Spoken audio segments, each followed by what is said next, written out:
ನೋಡ್ರಿ, ನೀವು ಕೇಸ್ ಹಾಕಿದೆ ಅಂತ ನೀವು ಅಂದ್ಕೊಳ್ತೀರಿ. ಡಿ ಕೆ ಶಿವಕುಮಾರ್ ನನ್ನ ಬಾಂಧವ್ಯ ಸ್ನೇಹ ಇವತ್ತಿಂದಲ್ಲ, ಇದು ಗೊತ್ತಿರಲಿ. ನೀವು ಯಾರಾದರೂ ಏನಪ್ಪ Munirathna MLA D K Shivakumar ಉಪಮುಖ್ಯಮಂತ್ರಿ, ಅದು ಸುಳ್ಳು.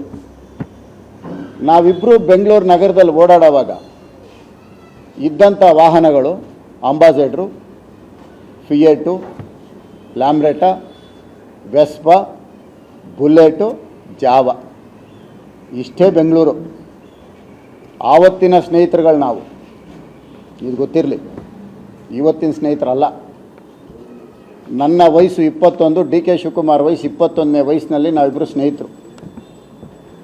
ಬಹುಶಃ ಡಿ ಕೆ ಶಿವಕುಮಾರ್ಗೆ ಬರೆದಂಥ ಆ ಬರಹ ಇದೆಯಲ್ಲ, ಹಣೆ ಬರಹ, ಬಿಲ್ ಗೇಟ್ಸ್ಗೂ ಬರೆದಿಲ್ಲ, ಬಿಲ್ ಕ್ಲಿಂಟನ್ಗೂ ಬರೆದಿಲ್ಲ, ಆದಾನಿಗೂ ಬರೆದಿಲ್ಲ, ಅಂಬಾನಿಗೂ ಬರೆದಿಲ್ಲ.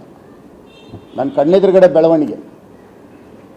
ಯಾವುದೋ ಪೂರ್ವ ಜನ್ಮದ ಪುಣ್ಯ, ಒಳ್ಳೆಯದಾಗಲಿ, ಮುಖ್ಯಮಂತ್ರಿ ಆಗಬೇಕು ಅಂತ ಬಯಸೋರು ಸಣ್ಣತನ ಬಿಟ್ಟು ರೇಪ್ ಕೇಸ್ ಹಾಕ್ಸೋದು, ಹನಿ ಟ್ರ್ಯಾಪ್ ಮಾಡೋದು, ಈ ರೀತಿ ಪರದ ರಾಜ್ಯದವ್ರನ್ನ ಕರ್ಕೊಂಬಂದು ಟೆಂಡರ್ಗಳು ಕೊಡೋದು, ಇದನ್ನೆಲ್ಲ ಬದಲಾಯಿಸ್ಕೊಂಡು ಒಂದು ಒಳ್ಳೆಯ ರೀತಿಯಲ್ಲಿ ಒಳ್ಳೆಯದಾಗಲಿ ಅಂತ ಬಯಸೋದ್ರಲ್ಲಿ ನಾನು ಒಬ್ಬ ಇದ್ದೀನಿ. ಯಾಕಂದರೆ ನನ್ನ 21ನೇ ವಯಸ್ಸಿನ ಸ್ನೇಹಿತ.